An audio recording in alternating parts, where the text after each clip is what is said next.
like, and subscribe. Let's do it. Oh my God. Modern Warfare 3 was shadow dropped onto Game Pass. Yeah, it certainly was. Mere days ago. It was. And I have to say, one of the things that's going to be super unique about this segment as well is that myself has not touched a Call of Duty game since Black Ops on the Xbox 360. The original Black Ops. Yeah, the original Black Ops on the 360. So I'd kind of grown tired of Call of Duty a long time ago. The nearest I got to playing another game was World War II. I popped that in, tried to play the campaign for about an hour, and I was like, this is scripted to anything. Didn't even see what multiplayer had to offer then on that particular title. But I get it. I totally get now why the ABK deal happened, why it's so important. And I was, go back a few episodes, I was like, is it that many people care about Call of Duty? Yeah. Once you go into this, it hits you. And this is coming from someone who has not played a Call of Duty game for a very, very long time. You know why they spent so much cash to get this deal done, because it is just incredible. I don't even know really where to start on this. First, that Shadow Drop came out of nowhere. It's got people totally amped for obviously Black Ops 6, and is getting people into that ecosystem who's never been, perhaps similar to myself, who was grown tired of a series that's rebooted itself, which is always one of the things I just like, just keep, if you brought out the 15th, 16th game, just keep a number on it. Instead of confusing us further, like Xbox systems name conventions can. But wow, I mean, just what a difference. And you go into, I think we should open up, perhaps, talk. How do you want to approach this? I put a bunch of bullets here. One of the things will be to discuss its nearest rival, which its nearest rival really is X-Defiant at this point. But I don't know whether to open up with that or talk generally about the experience. It's because at one point I do want to talk more in detail about the matchmaking, because we've, on day of record, very interesting white paper has been released. Yeah. About how Call of Duty does matchmaking, and I've got a very big theory on where a lot of this whole X-Defiant tribalism all comes from. Yeah. And it seems abundantly clear why that is now. So where do you want to go on it? I want to start with the why, actually, which is a bit of a unique take. So I think I speak for everyone when I say that we were already pleased with the fact that Black Ops 6 is coming out in, when is it, October or September? I forgot the date, actually. But not far from now. October, I think. October. Three-ish months, 4 maybe, from now. Which isn't far. We can wait. Yeah. We're rattling off. But why was this shadow dropped? We know that Modern Warfare 3 was probably the weakest one out of the stack, only for the campaign. It was a very short 4 to 5 hour campaign. Then I got thinking about it. Microsoft has an earnings call on July 30th. And was Game Pass suffering? Did they need to push Game Pass subs up by a certain amount? Because if anything's going to do it, it's this. Yeah. I don't think this was planned. I think they needed to get numbers to please stakeholders and shareholders. Oh, really? Up to a certain amount. Yep, because on July 16th, they announced the earnings call, Q4 earnings call for July 30th, which is 4 days from the date of recording this podcast. So we will see what Game Pass subscriptions look like. But rumor has it they have skyrocketed overnight because of this. Really? They've had people scrambling for their credit cards and deleting stuff off of their hard drives as well. I being one of them. Which you because have to. This is a 200 gig game. They should bring out an external SSD that is Call of Duty themed, that is about 230 to 250 in size, and that is just, just COD. It's just COD, and it's all preloaded to a degree or something. Release an SSD in the shape of a handgun with a little USB port on the bottom of it that you just connect in. It looks so cool. No, but this so that's the why, I think. Yeah. Now, Modern Warfare 3 was the first one I haven't bought because I was just spending a lot of money on games recently. Had the reboot. Vanguard, great. I loved it. Not a lot of people did. Cold War, love that too. Modern Warfare 2, it was okay. Kind of died down for me. Modern Warfare 3, I thought, well, I'm not going to pay $70 for a 4-hour campaign. I'll skip it this year. But I haven't played the campaign. But the multiplayer, especially coming off of the back of X Defiant and my 30-minute play of Splitgate, is second to none. The multiplayer, they do it so right. It's amazing that I don't play a Call of Duty multiplayer for almost 2 years. And the first sort of 3 games, when I get my bearings again, I'm already hitting sort of the top 3 in the leaderboard at the end of the match. I'm like, yes, this is what online gaming is about. You shoot someone, they get hit, they die. There's no getting killed when you've passed the round the corner where there's no line of sight for your bullets to. Yeah, there's no cross-continent lag. No cross-continent. Attachments and weapons all feel different and unique. You know, there is ways to kind of traverse this map. Even when normally when you're playing not even an online game, but just any FPS, you sprint, it's a very consistent speed, right? You see the arms sort of running in front of you in the camera. With Call of Duty, and I don't know exactly when they changed this, but when you're sprinting, you feel it's you not feel the weight. It's not a constant speed going forward. It's like you can feel when the leg or the foot hits the ground. There's a slight push, and then it slows down till the next leg hits. So there's like a motion going. So you feel the heft, you hear the heavy breathing kicking in, and then you're trying to reload. One thing that X Defiant did, I liked it, but you can kind of say it's a little bit cheap. They allowed you to reload while sprinting. Call of Duty does not. So you've got to think, do I want to get out of a dangerous situation by sprinting, sliding, jumping, whatever? Or do I want to reload and try and tackle the situation head on? So it's it gives you options. It gives you a lot of ways to play this game. Oh, 100%. And I think on top of that, what they've actually done with this Call of Duty HQ, which is like a layer on top of any base game that you download, has been a bit of a revelation. I'm pretty sure Halo tried to do this with Waypoint, but they've not bolted it directly on to the games that they brought out, to the ecosystem.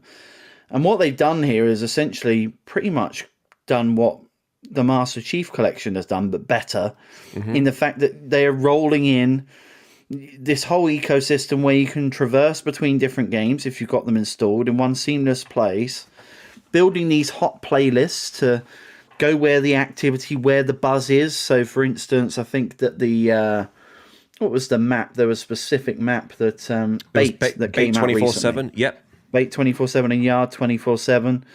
A couple of really, really nice maps in there. And it probably takes a slight adjustment if you've not experienced this for the first time.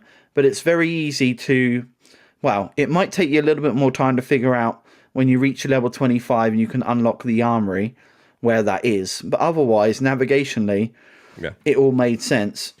I'm going to go as far as saying it's better than Breakpoint's menu navigation. Oh, easily.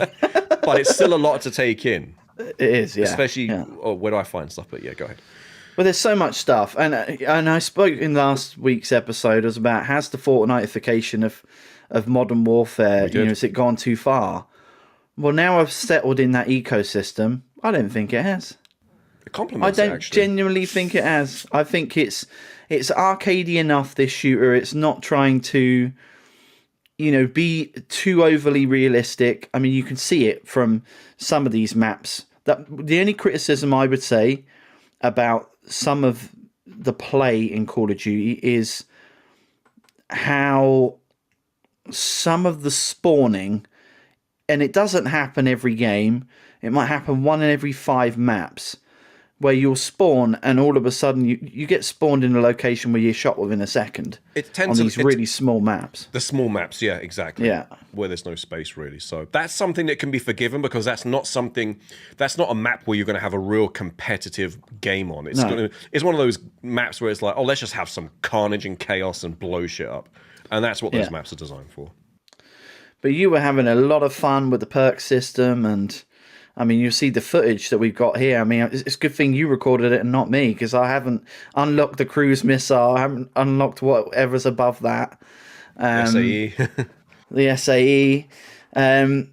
but it just felt like a real brought together, and just some of the maps on this playlist, because they were saying that, you know, this Modern Warfare 3 really is the best collection of maps all brought together for this particular game. And just seeing some, I mean, the fact it's got Summit from Black Ops on the 360, I was like, wow, what a wonderful sort of homage back to that particular game. And I'd say 8 out of every 10 maps that I've played so far, but I don't think I played all the maps, so definitely not played through all the maps, but 8 out of 10 tend to be decent.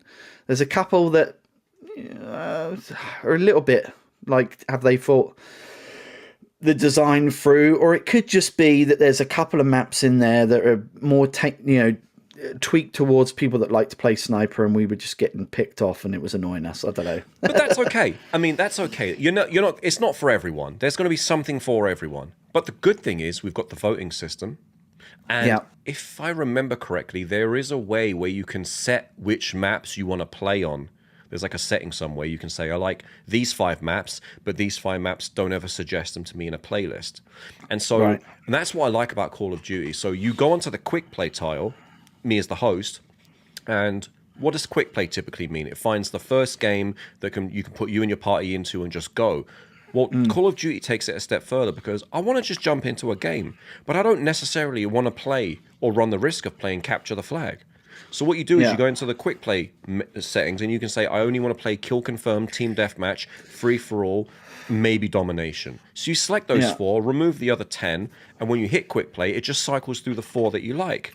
And I think that's such a genius idea. It's such a simple thing, but it's just a very quick way of getting into a game with your party.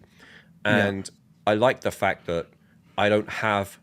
One thing I hate about XDefiant, whenever I wanted to make a modification to my player or weapon, I'm fighting against time. Because once it finds that lobby, you go into a loading screen and you get pulled out of the customization menu. Then you've got a few seconds to go back in and quickly finish off whatever it was you were tweaking, by which the game's already started and you've already gotten killed once.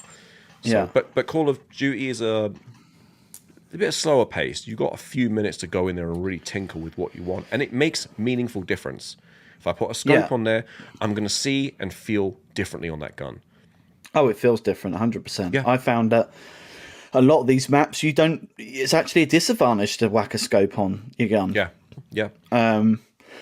I was really surprised at how much of a difference that made, just to get that, that delay in time between pulling the extra weight up of that gun into the iron sights and to get that, that target on, made a huge difference. And yet there are maps there are a few maps that we've played where actually having a scope on it probably would have been the better option to have taken. Yeah. But that's the whole point of creating all of these different maps. And I don't think we scraped the surface of all of the maps that are on there at the moment, and the game modes, because I know there's a few in there. I think there's a couple of modes, like there's like a mini game mode we've not even touched yet. We've not touched the zombies.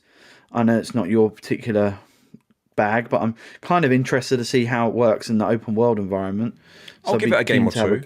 I'll give it. There's people that, and this is what's interesting about Call of Duty. There's people that will only play multiplayer. There are people that will only play zombies. There's people that may not even touch the campaign. I'm the opposite. I love the campaign first, and then I'll jump into the multiplayer. Zombies, I'll play a couple of games just to say I've played it and got my money's worth. But really, I don't enjoy it because I find that the challenge is too brutal for a payoff that I don't really see a point of. But I think it was Black Ops 4, going back sort of 5-6 years. I did end up having a really good game of zombies with an old friend, and we got up to level 115 or something, like something ridiculous. We were just on steroids on that game, just constantly. It was insane. It was like a Roman Colosseum type level or something. I don't know what it was. Yeah, it was interesting, but that was a fun game. One of the very few fun zombies experiences I've had. But this game really is something for everyone. And the question I have, I can take an educated guess on this, but I'm going to throw it out there just for someone in the comments to kind of confirm it or not. Now that we've got sort of all of the modern Call of Duty games showing up in this one package, right? Because you can go back to, I think, the original Call of Duty, Modern Warfare, in this executive, menu system. I think it takes you back to MW1, and then before that, there's a legacy tile, but I think you jump off into that game. So the question I have, because I've I own Modern Warfare 2, 1, Cold War, and Vanguard. If I have those installed, do those maps end up in the rotation in multiplayer? I don't think Cold Because War and Vanguard does. I think Modern Warfare 1, 2, and 3 do. Interesting, okay. But I would love to see them actually bundle it all together. Because Now, now... Call of Duty HQ could do that. Right, because it's all under one application, yeah. If Yeah. it's all under one application and you've got it installed, in theory, why not? Yeah. That Oh, would it be makes sense. And Yeah. you'll be surprised. I mean, I go back to probably going back to like Rainbow Six Vegas again because it's it was a game that really caught FPSs for me.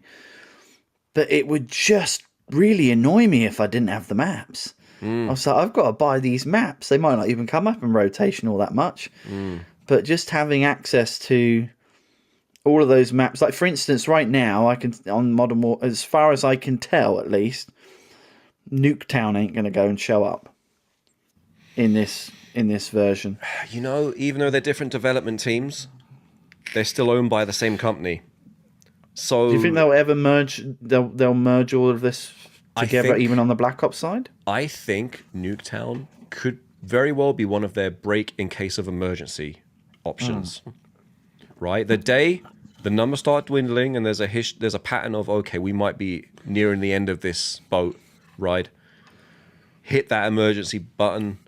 We've added Nuketown to everything. All versions of Nuketown. Christmas, Halloween, day, night. You name it. 2035. 2035, the past. Yeah, Yeah. absolutely. I mean, you've got so many options now that they're all kind of combined. The stats, the weapons, the skins, Heck, we haven't even talked about Warzone. That's a thing. Well, yeah. I mean, I've played back when Warzone was a standalone app. I played a few rounds of it. I don't think I gave it enough of a go, but I was more into PUBG Well, for the battle royale. As clunky, or it's a lot better now, but yeah. as clunky as it was, there was just something about that which felt more tactical than the way Warzone did it. Would you have a game of Warzone with me? I know it's not you. I know battle royale is not really your bag, but It's not my bag, but if there's ever a game of Battle Royale play, it's absolutely a Call of Duty one, because I know they'll do it well. yeah. So I'll absolutely give it a good hour session, see if it's something that's grown. Because I know on me. in Warzone you get the armor plates that you can add. The armor So plates, kind of regen yourself a bit. frame rate's good, which was a massive problem in PUBG. Oh yeah. Yeah. So that's interesting. What's been your favorite maps that you've played so far? I knew you were going to ask me that. I've got a few on here. I've got Rust. I haven't memorized them. Terminal's a classic. Yeah. I do have fond memories of that and playing Terminal. I was again. really amazed with Terminal, actually. I thought it's just going to be the airport. No, you can go outside. Yeah. Like, I know there's like an airport map You can go in the Rainbow plane. Six Siege, but this is like 3 times the size. No, you can go in the plane. You can go Yeah, through yeah, the cabin, which is really interesting. Terminal's a classic. What was it? The fishing one again? Bait. I really liked. yeah. I think I said this to you during the game, and I was like, that actually looks like a place I want to go to in real life. I don't know why. I want to walk around and have a look. Well, oh God, what other ones were there? You might have to remind me here. Summit was obviously a classic from Summit, Black Ops, so I really like that. I liked Favela. Favela's a classic for me as well. Greece was amazing. I really enjoyed Greece. Oh, I didn't include that. That is, Yep. I hope I get more rounds on that because there's so much. There's so many different ways. I mean, you've got the flanks, you've got down central, but on top of that, you've got the waterways Yeah. that you can jump into, swim under, bridges, and there's so many different ways to try and dominate the field on that map. Yeah. And then, of course, I think it's called Rust, where you've got the structure, the oil rig sort of structure looking thing in the middle of the map. Yeah. But that's one of those maps that's small enough that you spawn and you're getting shot within 5 seconds of spawning. So that really is luck-based. But yeah, I do like it when at the very furthest right-hand side of that map is a little cubby hole that you can prone under. Yeah. And it seems to be, I mean, if you were to, I don't know whether you can get heat maps on Call of Duty to see where players run around. But to me, it feels like it's an area that people don't go.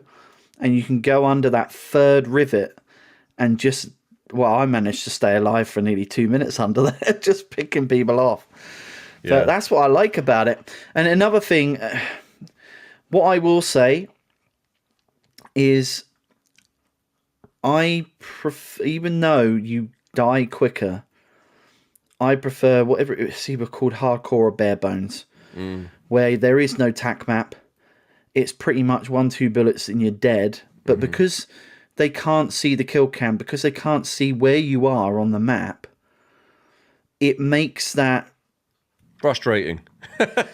well, I kind of like it, because if you're someone who likes to scamp out somewhere that's... And you're more of a run and gun player. Yeah. I'm more of, sometimes I like to kind of set myself up somewhere, get a couple of kills, then move somewhere else, rather than continuously having to move. So that's probably why I like that a little bit more, because I always think, I wonder if there's something I can do with this terrain that almost... That map that was weird last night we played, that kind of looked like an ethereal other world, you could prone in the high grass. And your average person running around, unless they were paying attention, they wouldn't have known you were in that grass. Yeah. Yeah, I think it was called Spore, that one. It looks like a Half-Life map. The only one I can think of off the top of my head that I didn't enjoy, and I don't know the name of it, but it was like a container ship that was kind of half sunken at an angle. That sucks. Yeah, I didn't care for that one too much. It was... The navigation, well, it wasn't fluid. I didn't feel like I had a route that I kind of followed, which is something I tend to... carve out pretty quickly in an early game. I find my route, I know what works, I kind of figure out, okay, a lot of people tend to hide here or pull around this corner, all guns blazing, so I didn't get that with that map whatsoever, so it didn't really gel with me. No, I had that on, I'm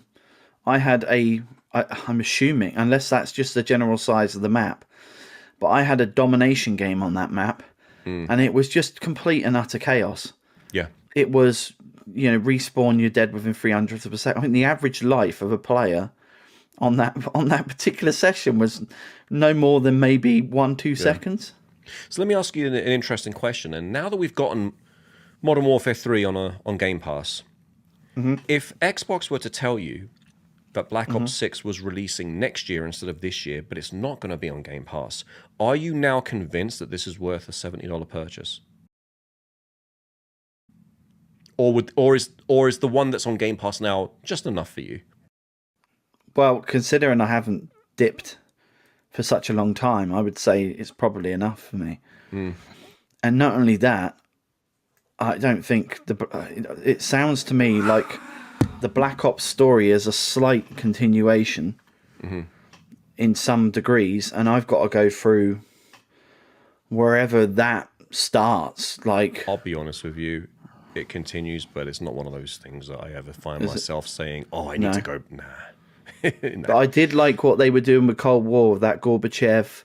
I remember playing the demo experience, and it was like, holy...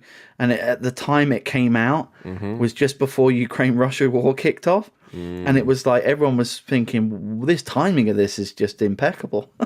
Whoa, and now we've got Saddam Hussein popping up and Colin Powell popping up in Black Ops 6. Like, there's a lot of...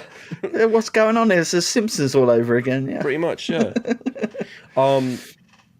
You're not wrong whatsoever. For the average casual Call of Duty player, I can absolutely say, see them saying, yeah, but Modern Warfare 3 is more than enough. There's tons of stuff to do. There is another element of Call of Duty, though. There is that peer pressure element as well, which I can only imagine you get from FIFA. It's like, what you're going to get on the next merry-go-round, but everyone's moving to it.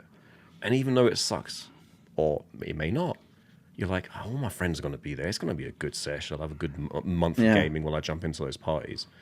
So there is that element as well, that from historical experiences, you get probably a good month in the beginning once it launches where everyone is online. Everyone. And you all jump into those parties. Oh, it's going to be a great time. But it is going to be on Game Pass, though, isn't it? But yeah, exactly. So this is going to be on Game Pass. So we're going to see our friends list, and I think I'm up to 200 or something on my Xbox friends list now. 99% of people are going to be playing Black Ops 6 on day one. People that don't buy it normally. Yeah. It's going to be interesting. And we're going to have the greatest... We've got to record one of these sessions and just get... Well, I think we should start streaming on Twitch, to be honest. But, Yeah, let's just quit the Get day it job set up. first and... Well, if we just have a, see, you never know, you might get a couple of people viewing and build up a bit of a library on there. Yeah. So I'm a bit conscious of time, so I'm going to go over this SBMM versus Legacy thing as quickly as I can. But my theory on this, because there's this whole... Right, one thing I will say right straight out the bat, it is obvious to me that Ubisoft has gaming influencers who are basically getting, whatever to do stuff and talk about XDefiant, whether these be pro, esports players or whatever. They've obviously been told to back this game. There's no doubt about that in my mind. But then you saw this cross section happening where it was like, we hate skills-based matchmaking, it ruins the game, etc. Players should be... We should be able to play people that, if you're not good enough to play the game, etc., etc. This whole debate. Well, the people that are saying that, to me, it's abundantly clear, they've ranked up so much that they're now getting match made with people with similar abilities, and that feeling of them just absolutely slicing and dicing people all the time. It's almost like they're yearning for that moment where they feel godlike. And that's why they loved XDefiant so much when it released, because of that unfair pairing. Because of the pairing. Now, we've had a white paper release from Call of Duty today about what they've been doing with matchmaking, and they said, look, you take SBMM out of the equation, and you're seeing like an 80%. So the likelihood of a new player or someone who's lower ranked dropping off playing this game is a staggering 80% if you take SBMM out of it. So, and I think they've been doing some tweaks and dialing that, one in every whatever matches, these higher ranked players will get lower ranks come up into their playlist. We've seen it where you've got 160, level 180, 300s we've seen in a couple of matches that we've played. So it's not consistently happening, but by and large, they try and dial in the matches to make it in such a way that you're playing amongst people that are of a similar ability or at least rank. I mean, the opening to level 50 at least is up for debate because people are naturally different. I mean, I would say you average about 2-3 times the amount of kills I do on a round per round basis. So there's a degree of until it doesn't balance itself out to true ability, I think, until you get over level 50 or something like that. But I think that the way they do it, I mean, they can complain all they want. But to me, it just seems like that's why there was this big outcry with it. And I think they're just lusting for that ability to feel like they can, do, 40, 50 kills in a single XDefiant match and only die a few times, or, they can get that KD ratio like super high because they're facing people that are just, could be brand new, fresh to the game and just these random matches. But that seems to be what we're seeing out of this white paper is increased quit rates the moment that you don't try and personalize this experience. Yeah, I've always said this. Skill-based matchmaking requires more work to implement, to code, to configure the servers, and also you need to have the audience there. Without the audience, if you start doing skill-based matchmaking and your audience of 10 players can't match because one of them is on level 100 and the other one's on level 1, then, you're never going to get matches. But Call of Duty is fortunate where they built up that audience of billions of players. They can do that. But at the same time, it's also, in my opinion, the right thing to do. Yeah. If you've, like, for example, we joined just yesterday, right? Modern Warfare 3 for the first time. And yeah, admittedly, in the beginning, it was weird. We had one guy who was level 500 and something. And I was like, well, this is a bit weird. But strangely, I managed to kill him a few times. It didn't feel like I was at a really big disadvantage. I mean, you've heard me scream playing XDefiant. Nothing about those matches felt fair. Not the netcode, not the weapons, not the power-ups, nothing. Nothing felt fair, consistent. Nothing felt like, oh, I understand to the fullest extent how this works. Yeah. But in just 2 hours of playing Modern Warfare 3, everything made sense. When I died, it felt like, yeah, that was my fault. I didn't, you know what I mean? He got the drop on me. You know what I mean? Everything felt understood, fair, meaningful, made sense.